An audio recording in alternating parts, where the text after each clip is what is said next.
All right, well, welcome back to our continuing discussion of the Intertestamental Period. We have made a pretty adventurous journey here through a few hundred years, and we've arrived around 100 BC. Rome is on the ascension. They are becoming a very strong and powerful force in that part of the world and starting to have influence in lots of countries around. We talked last week about the Punic Wars and how they were able to overcome Carthage here and really drive them off the scene and start to dominate the Mediterranean. And they've moved closer and closer and closer to our story on the eastern side of the Mediterranean out here, the Jewish nation out here on the eastern side of the Mediterranean. And we said, right about the same time, right as Rome is ascending, the Jewish peoples became under the governing control of something called the Hasmonean dynasty. And what do we know about the Hasmoneans? So, quick review of the last week or two. Who were the Hasmoneans? Where did they come from? They came out of the Maccabean revolt. Exactly right. So remember, the term Maccabee was kind of a nickname, but it kind of got adopted as a name. But it was a nickname. But the name of the family, they were called the Hasmoneans, and they're the kind of the patriarch of that family, Mattathias, was the one that his actions kind of sparked what ended up being the Maccabean revolt, and that conflict went on for 30, 40 years or so, 50 years, and eventually settled into them having a pretty significant form of autonomy here in this part of the world. So let's just take a, so that's where we're leaving off, right? The Maccabean revolt has kind of goes out in a little bit of a fizzle. It doesn't end with like a major battle. It just kind of fizzles, mainly because the Seleucids. Who were the Seleucids? They were the general of one of. Well, who were the Seleucids, though? What was that? Who were it was all the route to the Babylonian area. Yeah, the Seleucids were. Let's go back here. See if we can get back way back in our. So the Seleucids came out of Seleucus I. They were the Greeks that dominated this part of the world here. If I have that, yeah. So this was the Seleucid Empire up until about, see right here, about 96. You can see how it kind of just. There's almost like there's not a hard line. It's just kind of a fizzling out. The Seleucids just basically get worn out from trying to conquer more than they can really handle. And then of course they've got Rome coming in. They have constant conflict with the Ptolemies down here below, and the Jewish people is right here in the middle. It's almost like it's like, you know how you get a joint that's bothering you. It's not my lower, it's not my foot, it's not my hip. It's right here in the middle. That's kind of where these guys are. It just becomes annoying and annoying and annoying, and it wears them out and wears them out and wears them out. And eventually the Seleucids just basically can't handle it anymore. And the Hasmoneans then are able to establish Judea as a standalone nation. They got some autonomy here, and they just get more and more control until the Seleucids finally have no control of them at all. And they become this standalone nation. And so they spend a lot of time over the next 30 years or so, expanding out from Judea. See, here's that little yellow blob we just looked at. Right? There's Judea. And what does all this look like to you? Say that again? Canaan? Yeah, exactly right. It's Canaan. It's David and Solomon's kingdom, essentially, with some perks across the way here. But they eventually, their goal is to reestablish Israel, right? Reestablish David's kingdom and bring in these peoples around that have been isolated and had been dominated by foreigners for all these hundreds of years. So the growth of the Hasmonean kingdom is a story of them starting to assimilate all these other areas. And so they bring in, here's Galilee up here, right? Galilee up here, see Galilee? We've got Samaria in here, right? All these stories. So we start to think about this transition from the Old Testament to the New. These names start to pop up, right? Samaria, Galilee. We've got the Edomites down here below this, Gaza. So here's Tyre. We've talked a lot about Tyre. Way up there above, those are the Phoenicians. So the Hasmoneans come out of this Maccabean revolt, and Israel now has an identity again. So we're at this point where we are beginning we are in the precursor to Jesus' time. You can start to see the New Testament concepts and names starting to emerge. Whereas if we went back 300 years, they don't exist yet. But now they're starting to emerge. Rome, Caesar, Galilee, right? We're going to see Herod pop up here next week, right? So these things that are established in Jesus' time are starting to emerge. We're starting to see this page turn from the old to the new. And the Hasmoneans are that turning of the page. This is the moment where it starts to go. So a couple things, we've talked about some things that have come out of this time period so far. What were some of the things that we've talked about that have emerged from this intertestamental period that we see in the New Testament? Very well, we've talked about some things. We've talked about the synagogue, right? Am I spelling that right? The Pharisees and the Sadducees. The Pharisees, yeah. The two ruling powers. Yeah, the Pharisees, the Sadducees. Am I spelling this right? Yeah, the Pharisees and the Sadducees are a product of these events, these political, this political turmoil, right? The Pharisees and the Sadducees have come out of that. The Greek language has come out of this, right?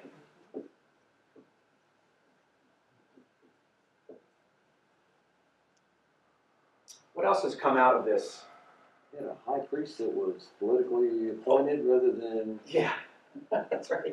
This is I'm going to call it Hellenization, right? That produced this kind of a political priesthood, I'm going to call it. Right? Mm-hmm. So we start to see the priesthood become somewhat of a governing political body or force rather than just purely a Levitical thing. Something else has come out of this that I don't think this shows up in the Bible anywhere, but who's heard of Hanukkah? We've heard of Hanukkah, right? Anybody know where that came from? Ooh, what do you know about that? Am I going to spell this right? Not a whole lot.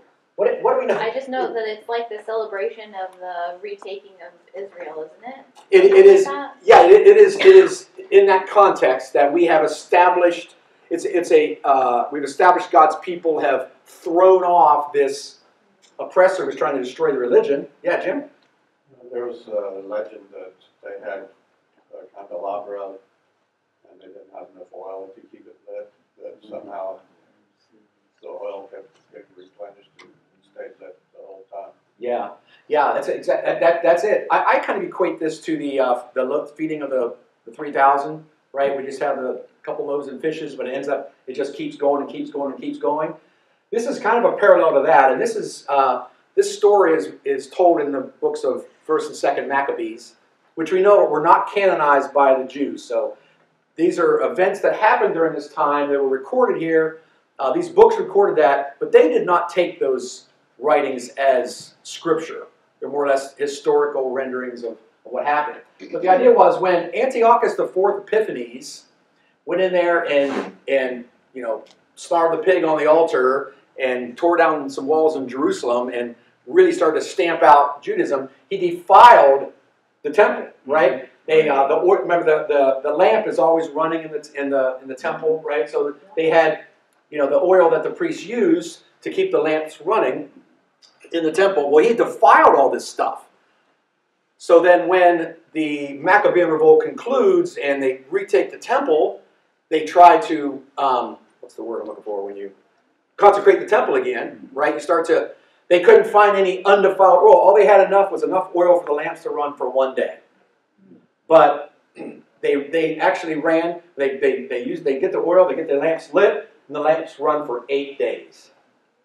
So that was deemed as a miracle, and until they could get more oil and have the priest bless it, it took 8 days to do that.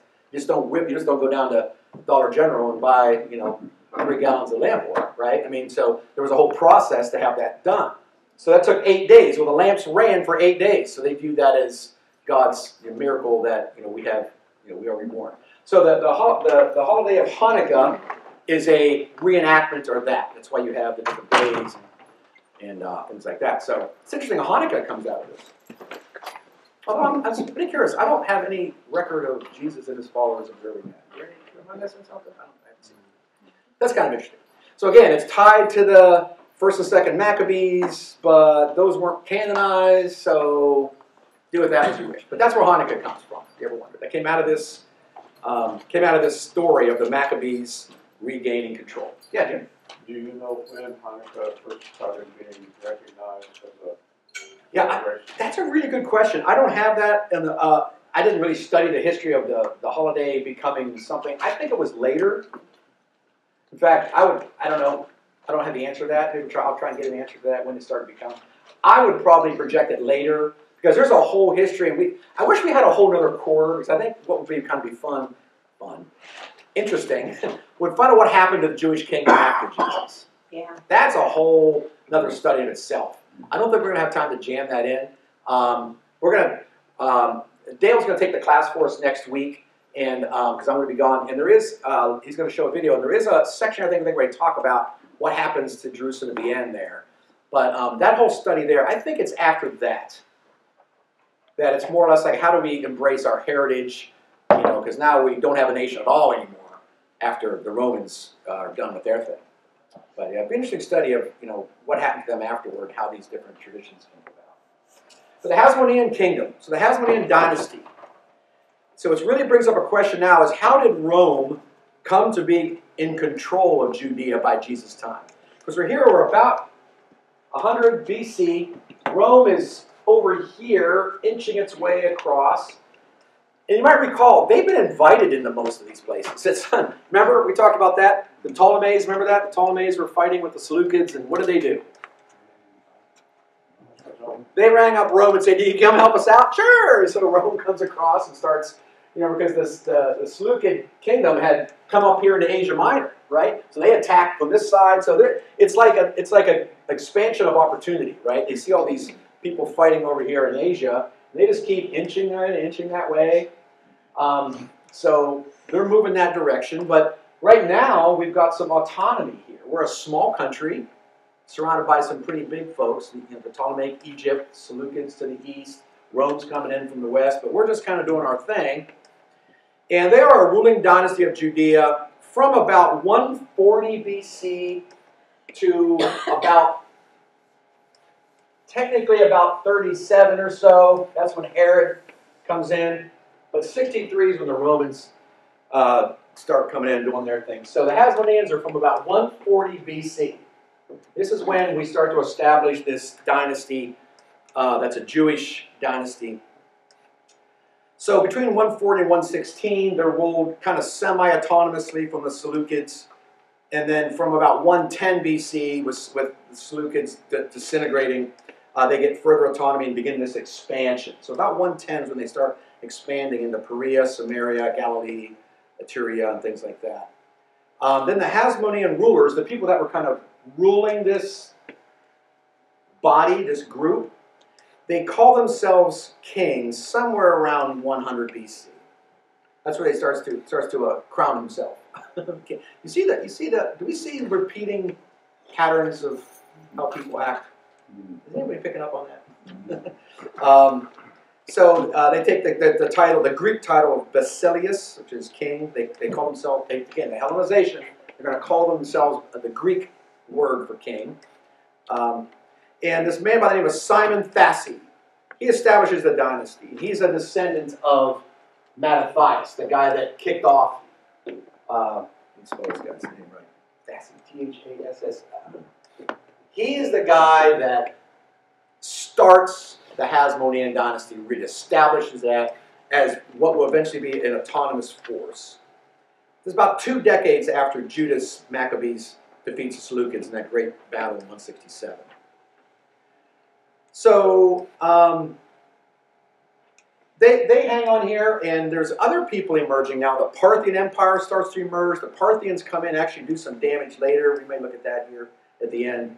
But at 135, this guy named the name of John Hyrcanus. He's Simon's third son. He assumes the position of both high priest and what's called ethnarch.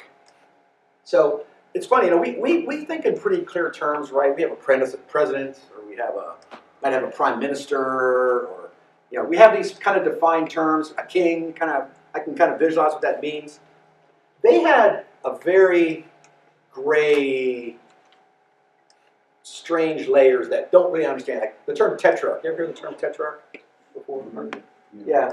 Ethnarch, tetrarch. It's like, what are these? They're remember, these are kingdoms within kingdoms, vassal states, right? So there are ways of describing someone's authority without having total authority. Like we think of, we have it in our government today with balance of power, right? You've got the executive branch, legislative branch, judicial branch. So there's balance of power there, right? Everybody has defined roles. Our Constitution established that. Well, back before you had things like a Constitution, you had to have hierarchical roles. And so this term ethnarch was a leader with a certain amount of power, but not total autonomy. All right, so it was like a governing role. Tetrarch is a little bit above that, right? And then, of course, king would be ultimate. So we're not quite there yet. But this guy calls himself high priest and ethnarch in 135. This John Hyrcanus guy, so he's, again, the Seleucids are trying to retake, they're not going without a fight. So there's a lot of conflict there. And at one point, it looks like the Seleucids might conquer Jerusalem again, like retake what's ours. Again, it's a constant conflict. So this guy named John Hyrcanus, he's the third son of this guy. He opens up King David's sepulcher and removed about 3,000 talents of wealth to pay off this guy to go away. Basically tries to buy off, hey, don't come here and take us again. Let us have some autonomy. Basically buys some semi-autonomy for Israel. So he does that. This is around 130 BC. So they can remain as a vassal state. Remember, they're trying to gain independence. That's what's happening. And then civil war breaks out in about 116 BC in the Seleucids, and that provides the final opportunity for the Hasmoneans to be completely independent. So by about 100, they are free of the Seleucids. So we are how far out from Jesus now? 70 years. Yeah, about 60, 70 years out from Herod. So we're getting close now. We're starting to see the Judea of Jesus' time start to be formed. Right? Right about here. Right about 100. This is really a moment where we start to see things happen. So then you go on this spree of trying to come. Now that he's autonomous, the Seleucids are in a civil war, I can then go and gobble up this area all around and start to reconstitute Israel. So that's the state of things right now. There's some interesting stuff that happens here. So right about 100 BC, about 104 BC, this Hyrcanus guy dies, and one of his descendants, by the name of Aristobulus I, this guy, he's a bad guy.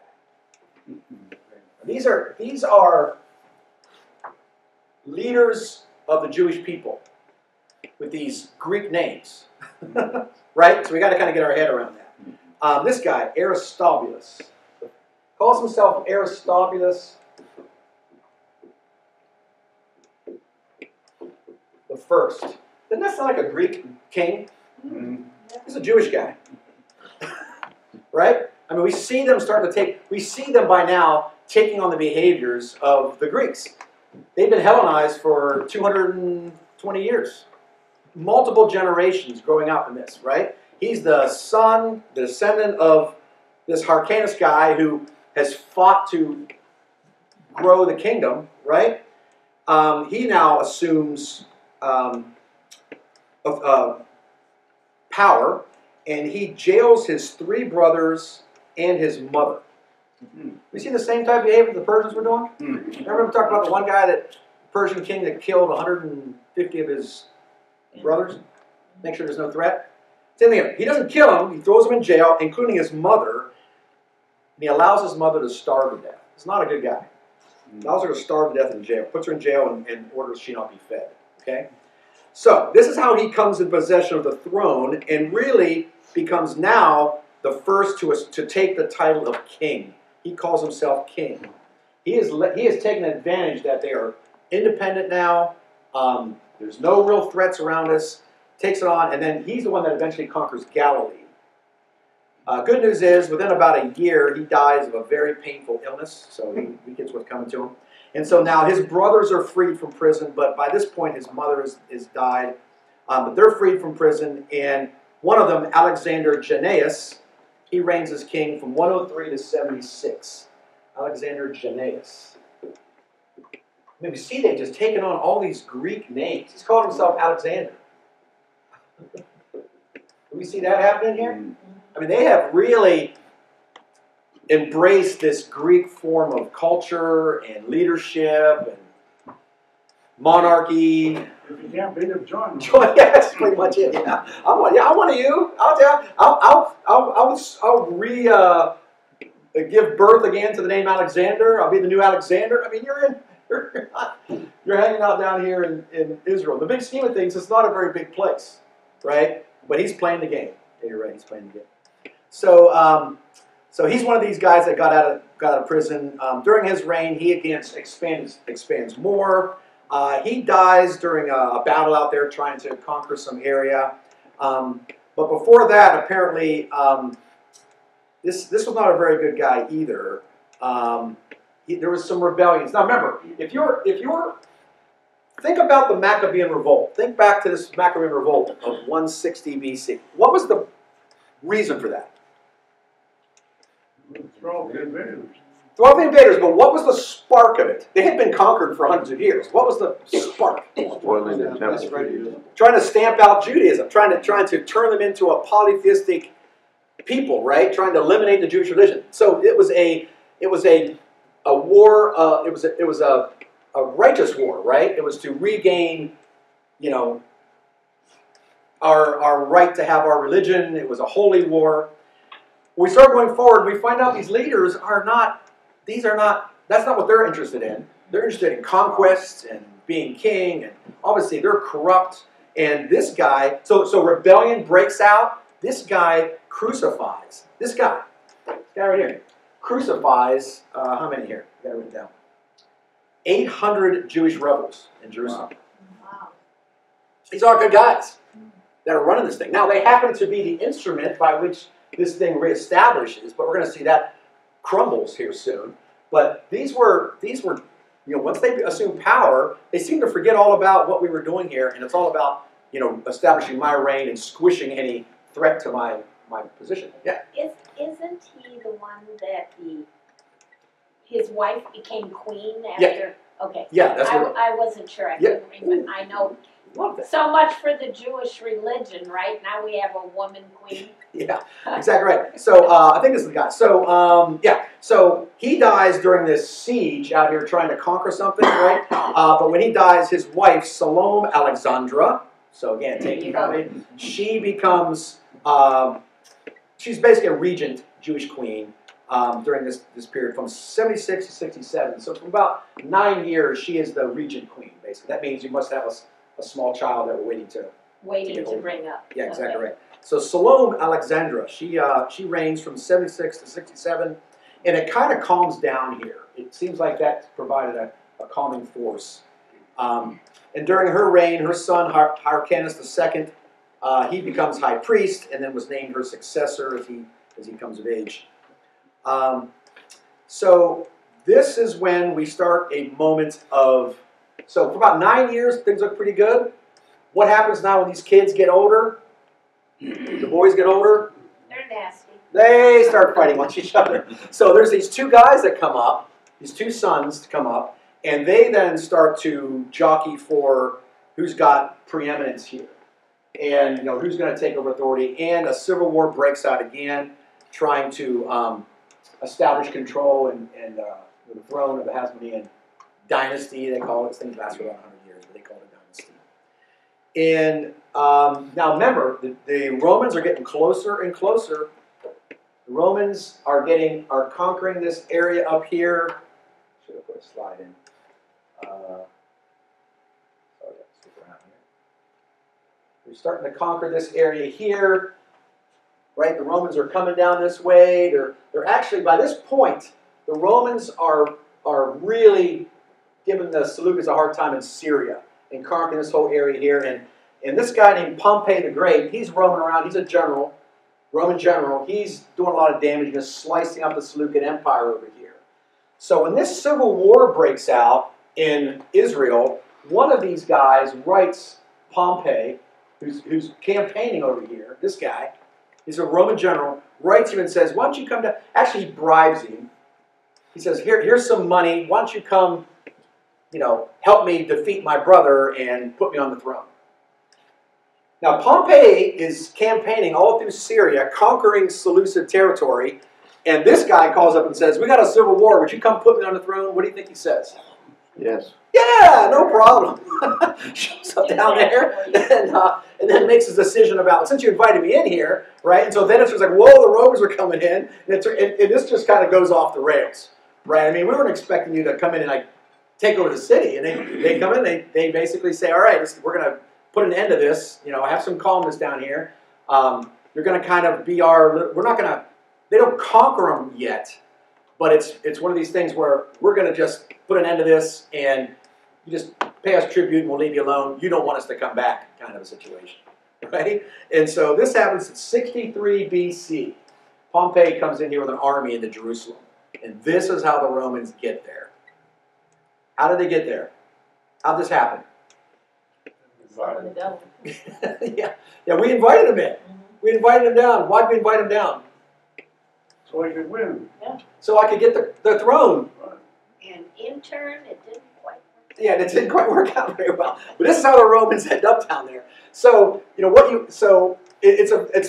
just look at it back and the unfolding and how this whole story unfolded, you're like, man alive, was this intentional? Was this supposed to be this way? Was it just broken people? What was it that caused this? So of course this starts a civil war and this breaks out again. And the Romans just get more and more control over the coming years to try and squelch this a little bit and try and keep it calm. And you can see what happens. You can just kind of see. We're going to skip over Herod because next week Dale's going to be talking about Herod and how Herod becomes in this, because that is another chapter. But just to give you the fast forward version of this, it just becomes more trouble and more trouble and more trouble, and the Romans just exert more control and more control and more control until they eventually lock it down. And that's what happens. By Jesus' time, it's locked down. The Romans are in control. They're occupying the city. It's locked down. So that's how it happened. It all happened because of this, desire to have power and have a king on the throne. Did we see that's where the whole trouble started back 1,000 years before? Yeah. It ends up with the country's getting disintegrated and taken over, and we have the same thing happen again. Right? Rather than losing focus of really what our purpose is, we get caught up in that. And so this Pompey guy is the one that shows up. He's the one that brings the Roman army to Jerusalem in 63 BC. Very important date to remember. 63 BC. That's the date the Romans show up. Now the Hasmoneans hang on as a dynasty for a few more years. In 37 BC is when the Hasmonean dynasty is overcome by the Herodian dynasty, and that's Herod the Great, who starts that. Again, we're going to see that next week. And essentially, 100 years later, Jerusalem will be completely destroyed, and that's when the Romans have had enough. And that's a whole other story. Thoughts about this? Where did the Romans come from? This is where they came from. They inched their way there over about a 200-year period of time, kept getting invited in closer and closer because of constant civil war and turmoil.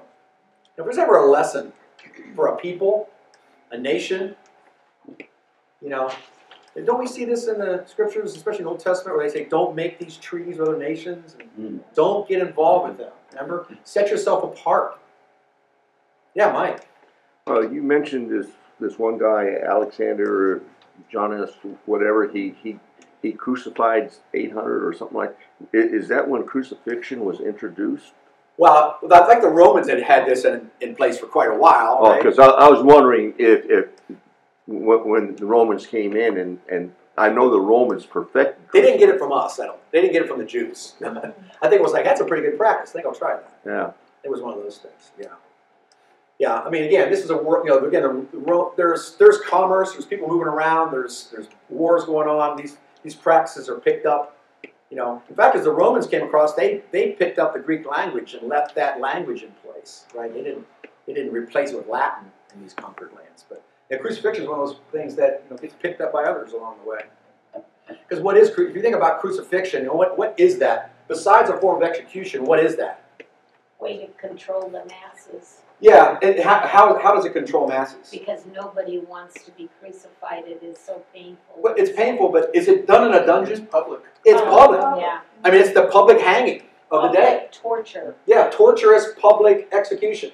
So And don't mess with us. Yeah, and your body sits up there for a few days or whatever, how long you want to leave it up there for everybody to see it. That's what crucifixion is. So if you really want to squelch a revolt, say, hey, no more, anybody who gives me trouble, this is what's going to happen to you. That's what crucifixion is. I think it's kind of amazing that we look forward. The Romans, I mean, I don't know, get off into this, but Romans didn't want to crucify Jesus. They didn't want to do that. Did they want to make that statement about Jesus? Did they care about Jesus that much? No. Who's the one that wanted to crucify him? Jews. The Jewish leadership said, crucify him. Well, what is crucifixion? Public statement. And humiliation. A humiliation. A painful, humiliating, public way to go.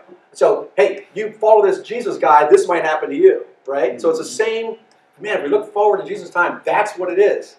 So we see this practice happening 100 years earlier, 70 years before. Or this will be 100 years before Jesus dies. So, so that's the history of how the Romans came in there. A couple other names here we'll share real quick that are contemporaries here. So by 63 BC, this is the Roman Empire now. You can see it here. They've got it, right? They're leaving them, again, Herod, just a quick teaser, spoiler for next week. Herod can run this as a standalone kingdom. They allow him to be king. They let him run that. But they are definitely, Rome is watching what goes on, and Rome's really in control of the big picture of things. But this is the Roman Empire now by 63 BC. That's pretty impressive. That's the world within which Jesus' disciples will go out in 100 years. Right? There's going to be control over all of that.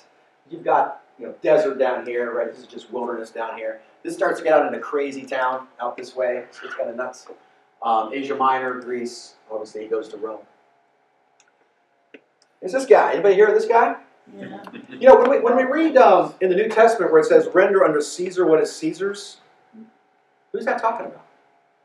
Is it talking about this guy? No, it's not talking about this guy. But before this guy, there was no such thing as Caesar, the way that we think about it. So, render unto Caesar what is Caesar's. What is that saying? Taxes. Yeah, but what's it saying? Render under who? Who is it talking about? Who is Caesar? The government. The government. That was in charge. The government. Yeah, the president, the government, the king, whatever, right? So render under the government what is theirs, right? Give them their due. Well, that term Caesar comes from this guy. So his name was Julius Caesar. His family that's the family name, Caesar. And he becomes dictator for life in 44 BC. So you can see all this stuff's happening about the same time. This is all happening together. That's why we want to talk about it here real quick. So in 60 BC, so before that, there was something called the First Triumvirate. And it was a political alliance of three primary leaders in Rome. Julius Caesar was one. Pompey is the other one. This guy, right? He's a bad dude. He's a really good general. I say bad, I mean like tough. He's a general. So he's the most successful general on this side of the world. So Pompey's out doing his stuff out here. Simultaneously, Julius Caesar is up doing his stuff up here. He's conquering Gaul. Heard of that? Right? That's basically France. And he's up here doing battles with the Germanic peoples. So he's making a name for himself as a great general on this side. Pompey's making his name for himself as great general on that side. Then you've got this guy named Crassus who's hanging out back in Rome running things. These three guys create something known as the First Triumvirate. It's kind of like an agreed upon political alliance that dominates Rome. How long do you think that lasts? You think they're going to fight about that eventually? They fight about that. Crassus dies, then the thing falls apart. So then Pompey and now you got two generals fighting out. It's just like with Alexander when he dies. He dies, all of a sudden the generals start fighting it out. Yes, sir. Pompey married Julius Caesar's daughter. Yeah, he marries one of Julius Caesar's. Or not his His not daughter, his daughter. Julia. I think it's his sister. I don't think he had any I children. think it was a daughter. Was it a daughter? Oh, we're not into that. Let's check it. Report on that next week. You do that? Okay. Not sure. Yeah, you could be right. You could be right. So they try to make an alliance through marriage and things like that, and of course that falls apart. So by 40 BC, this guy becomes dictator for life. We're not emperor. Still got the republic. The dictator back then meant you just ran things. You were the guy in charge, right? You were telling people what it's going to do. It's an extremely high level of what we would consider the executive branch. Like the president has powers, but it's checked by other things, right? The dictator has powers that are already checked by anybody. That's what the dictator wants. And so, of course, that doesn't last very long. And in 44 BC, we all know that he's assassinated by Brutus and Cassius.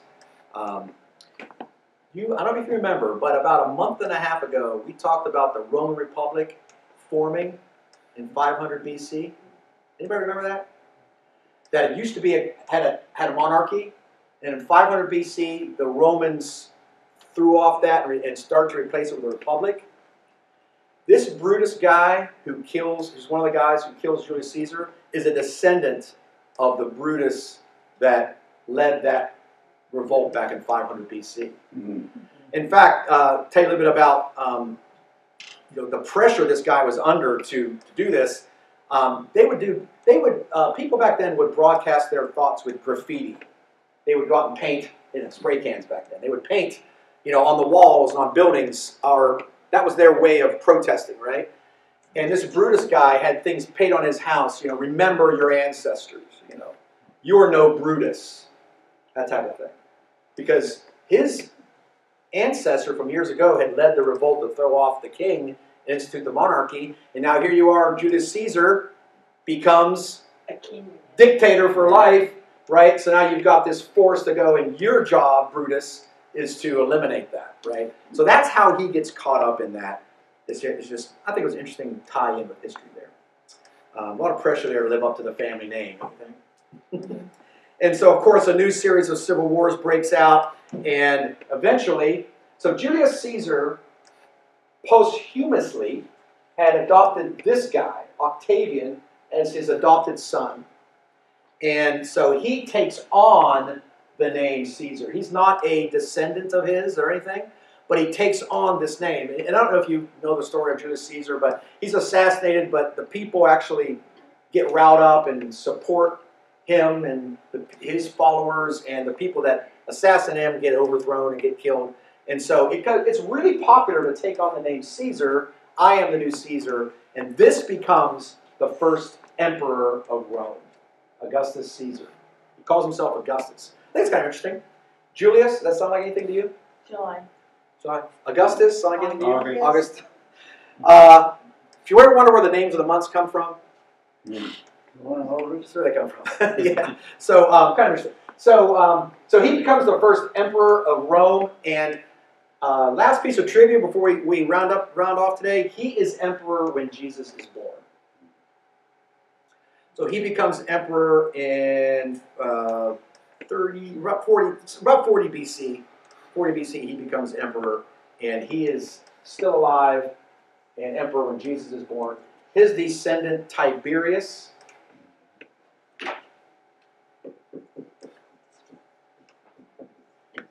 is emperor when Jesus is doing his ministry. So when you hear this idea of render unto Caesar what is Caesar's, it's talking about this guy, who's a descendant of Augustus. So that's the tie-in. That's where Rome, Caesar, all these things tie in with Jesus' time. This is the context that we're talking about. They've taken over control. It's been civil war in Judea. This is where the zealots are still kind of brewing. Like we read about Simon the Zealot, right? Who are the zealots? They were the ones that wanted to throw these people out. We want to reestablish our kingdom again, establish our independence. That's where all this comes from. It comes from this time of them trying, they've had a taste of independence, and now they're trying to reestablish it. You just brought up Simon the Zealot, but I read about zealots. They did not come until after, about 60, 70 years after Christ's death. So the word zealot at that time just meant a zeal for the religion. The group that decided to fight and do all that sort of stuff was actually after the death of Christ. So that was what probably led to the Romans coming in and right. And So because I was quite, I kind of went down a rabbit hole on that word. Interesting. Yeah. Yeah. But you see that where that fervor comes from. Right. It comes from this. Yeah, they were very, very, entrenched to the point of, and then later on they became violent. Yeah, we see religious freedom trying to get, won. We see political freedom trying to be won. We kind of see both of these things intertwined, right? I don't know about you. It makes the whole concept of separation of church and state really wise, doesn't it? I'd rather not intermingle those two things, because we see it usually doesn't seem to be working very well, even for these folks. But interesting. Any thoughts, questions? Thank you, Ned. Any other thoughts or questions about the Romans, where they came from, what happened to the Hasmoneans, and why weren't they still there when Jesus came? Any thoughts? Interesting? I think so. So I'm going to be gone next week. Dale is going to take the class next week, and he's going to delve into the Herodian dynasty. Now, these are the folks in charge when Jesus comes, right? The Herods. We read about a few different Herods in the New Testament. Who are these folks? Where did that come from? Where did the word Herod, the name Herod, come from? We're going to see that next week, how Herod got control. And we're going to see that it's a little bit different by Jesus' time, but that's what disposed of the Hasmoneans and were in charge then when Jesus came along. The Herodians. See you next week. Thank you very much. We'll see you next time. Thank you guys.